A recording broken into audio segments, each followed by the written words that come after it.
जय माता दी दोस्तों, आप सभी पर माँ भगवती की कृपा बनी रहे। दोस्तों, आज हम सुनेंगे माता दुर्गा के सप्तशती पाठ का 8वां अध्याय। महर्षि मेधा ने कहा कि चंड और मुंड नामक असुरों के मारे जाने से और बहुत सी सेना के नष्ट हो जाने से असुरों के राजा प्रतापी शंभु ने क्रोध युक्त होकर अपनी संपूर्ण सेना को युद्ध के लिए तैयार होने की आज्ञा दे दी।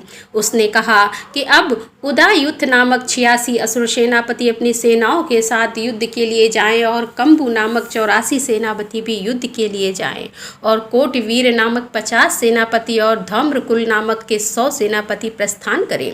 कालक, द्रौहद मौर्य और कालकेय दैत्य भी मेरी आज्ञा से सचकर युद्ध के लिए कूच करें। भयानक शासन करने वाला असुरों का स्वामी शुंभ इस प्रकार आज्ञा देकर बहुत बड़ी सेना के साथ युद्ध के लिए चला।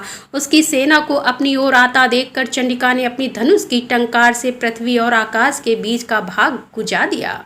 हे राजन, इसके पश्चात देवी के सिंह ने दहाड़ना आरंभ कर दिया और अंबिका के घंटे के शब्दों से उस ध्वनि को और भी बढ़ा दिया।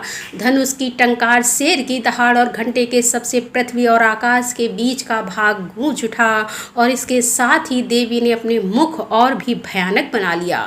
ऐसे भयंकर शब्द को सुनकर राक्षसी सेना ने देवी तथा सिंह को चारों ओर से घेर लिया। हे राजन, उस समय दैत्यों के नाश के लिए और देवताओं के हित के लिए ब्रह्मा, शिव, कार्तिकेय, विष्णु तथा इंद्र आदि देवों की शक्तियां भी अत्यंत पराक्रम और बल से संपन्न थीं।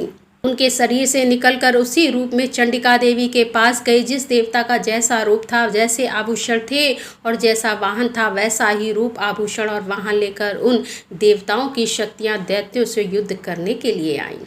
हंस युक्त विमान में बैठकर रुद्राक्ष की माला तथा कमंडल धारण करके ब्रह्मा जी की शक्ति आई। वृषभ पर सवार होकर, हाथ में त्रिशूल लेकर, महानाग का कंकड़ पहनकर और चंद्र रेख से भूषित होकर भगवान शंकर की शक्ति महेश्वरी आई और मोर पर आरूढ़ होकर हाथ में शक्ति के लिए दैत्यों से युद्ध करने के लिए कार्तिकेय जी की शक्ति उन्हीं का रूप धारण करके आई। भगवान विष्णु की शक्ति गरुड़ पर सवार होकर शंख, चक्र, श्रांग, गदा, धनुष तथा खड़ग हाथ में लिए हुए आई। श्री हरि की शक्ति वाराही का शरीर धारण करके आई और नरसिंह के समान शरीर धारण करके उनकी शक्ति नारसिंही भी आई। उसी की गर्दन के झटके से आकाश के तारे टूट पड़ते थे और इसी प्रकार देवराज इंद्र की शक्ति ऐन्द्री भी ऐरावत के ऊपर सवार होकर आई। इसके पश्चात इन देव शक्तियों से घिरे हुए भयानक शंकर ने चंडिका से कहा कि मेरी प्रसन्नता के लिए तुम शीघ्र ही इन असुरों को मारो।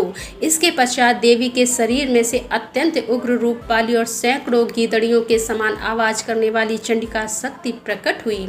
उस अपराजिता देवी ने धुमिला जटा वाले भगवान श्री शंकर जी से कहा कि हे प्रभु, आप मेरी ओर से दूत बनकर शुंभ और निशुंभ के पास जाइए और उन अत्यंत गर्वीले दैत्यों से कहिए तथा उनके अतिरिक्त और भी जो दैत्य वहां युद्ध के लिए उपस्थित हों उनसे भी कहिए, जो तुम्हें अपने जीवित रहने की इच्छा हो तो त्रिलोकी का राज्य इंद्र को दे दो। देवताओं को उनका यज्ञ भाग मिलना आरंभ हो जाए और तुम पाताल को लौट जाओ।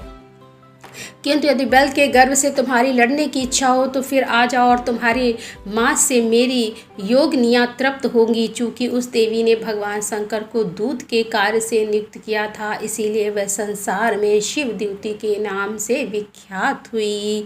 भगवान शंकर से देवी का संदेश पाकर उन दैत्यों के क्रोध का कोई आर पार न रहा और वह जिस स्थान पर देवी विराजमान थी वहाँ पहुँचे और जाने के साथ ही उस पर बाणों और शक्तियों की वर्षा करने लगे।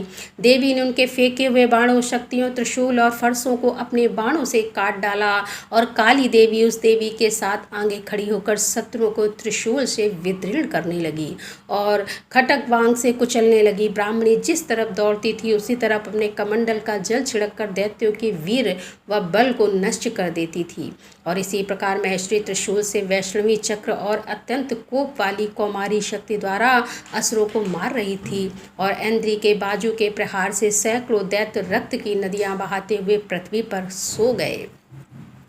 वाराही ने कितने ही राक्षसों को अपनी थूथन द्वारा मृत्यु के घाट उतार दिया। दाढ़ों के अग्रभाग से कितने ही राक्षसों की छाती को चीर डाला और चक्र की चोट से कितनों को ही विधीड़ करके धरती पर डाल दिया।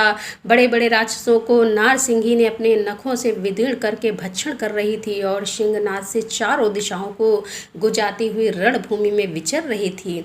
शिवदूती के प्रचंड अट्टहास से कितने ही दैत्य भयभीत होकर पृथ्वी पर गिर पड़े और उनके गिरते ही वह उनको भक्षण कर गई। इस तरह क्रोध में भरे हुए म्रातगणों द्वारा नाना प्रकार के उपायों से बड़े बड़े असुरों को मरते हुए देखकर राक्षसी सेना भाग खड़ी हुई और उनको इस प्रकार भागता देखकर रक्तबीज नामक महापराक्रमी राक्षस क्रोध में भरकर युद्ध के लिए आगे बढ़ा। उसके शरीर से रक्त की बूंदें पृथ्वी पर जैसे ही गिरती थी तुरंत वैसे ही शरीर वाला तथा वैसा ही बलवान दैत्य पृथ्वी से उत्पन्न हो जाता था। रक्तबीज गदा हाथ में लेकर इंद्री के पास युद्ध करने लगा। जब इंद्री शक्ति ने अपने वज्र से उसको मारा तो घायल होने के कारण उसके शरीर से बहुत सा रक्त बहने लगा और उसकी प्रत्येक बूंद से उसके समान ही बलवान तथा महापराक्रमी अनेकों दैत्य भयंकर रूप से प्रकट हो गए। वह सबके सब दैत्य बीज के समान ही बलवान तेज वाले थे। वह भी भयंकर अस्त्र शस्त्र लेकर देवियों के साथ लड़ने लगे। जब इंद्र के वज्र प्रहार से उसके मस्तक पर चोट लगी और रक्त बहने लगा तो उसमें से हजारों ही पुरुष उत्पन्न हो गए। वैष्णवी ने चक्र से और इंद्री ने गदा से रक्तबीज को चोट पहुंचाई और वैष्णवी के चक्र से घायल होने पर उसके शरीर में जो रक्त बहा उससे हजारों महाअसुर उत्पन्न हुए जिनके द्वारा यह जगत व्याप्त हो गया। कौमारी ने शक्ति से, वाराही ने खड़ग से और महेश्वरी ने त्रिशूल से उसको घायल किया। इस प्रकार क्रोध में भरकर उस महादैत्य ने सब म्रात शक्तियों पर पृथक पृथक गदा से प्रहार किया और माताओं ने शक्ति तथा शूल इत्यादि से उसको बार बार घायल किया। उससे सैकड़ों महादैत्य उत्पन्न हुए और इस प्रकार उस रक्त बीज के रुधिर से उत्पन्न हुए असुरों से संपूर्ण जगत व्याप्त हो गया, जिससे देवताओं को भय हुआ। देवताओं को भयभीत देखकर चंडिका ने काली से कहा कि हे चामुंडे, अपने मुख को बड़ा करो और मेरे शस्त्रघात से उत्पन्न हुए रक्त बिंदुओं तथा रक्त बिंदुओं से उत्पन्न हुए महाअसुरों को तुम अपने इस मुख में भक्षण करती जाओ।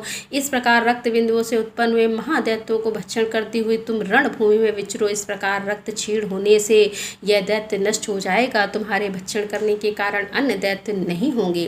काली से इस प्रकार कहकर चंडिका देवी ने रक्त बीज पर अपने त्रिशूल से प्रहार किया और काली देवी ने अपने मुख में उसका रक्त ले लिया। उसने गदा से चंडिका पर प्रहार किया। प्रहार से चंडिका को तनिक भी कष्ट न हुआ, किंतु रक्त बीज के शरीर से बहुत सा रक्त बहने लगा। लेकिन उसके गिरने के साथ ही काली ने उसको अपने मुख में ले लिया।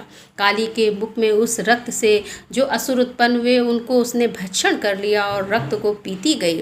तदंतर देवी ने रक्त बीज को, जिसका कि खून काली ने पिया था, चंडिका ने उस दैत्य को वज्र, बाण, खड़ग तथा ऋष इत्यादि से मार डाला। हे राजन, अनेक प्रकार के शस्त्रों से मारा हुआ और खून से वंचित वह महादैत्य रक्त बीज पृथ्वी पर गिर पड़ा। हे राजन, उसके गिरने से देवता अत्यंत प्रसन्न हुए और माताएं उन असुरों का रक्त पीने के पश्चात उदर होकर नृत्य करने लगी। तो बोलो दुर्गा मैया की जय। तो दोस्तों, यहाँ पर दुर्गा सप्तशती का 8वां अध्याय का समापन करते हुए इसका 9वां अध्याय लेकर हम आपके सामने फिर उपस्थित होंगे। तब तक के लिए जय माता दी, राधे राधे, जय श्री कृष्णा, हर हर महादेव, जय भोलेनाथ की।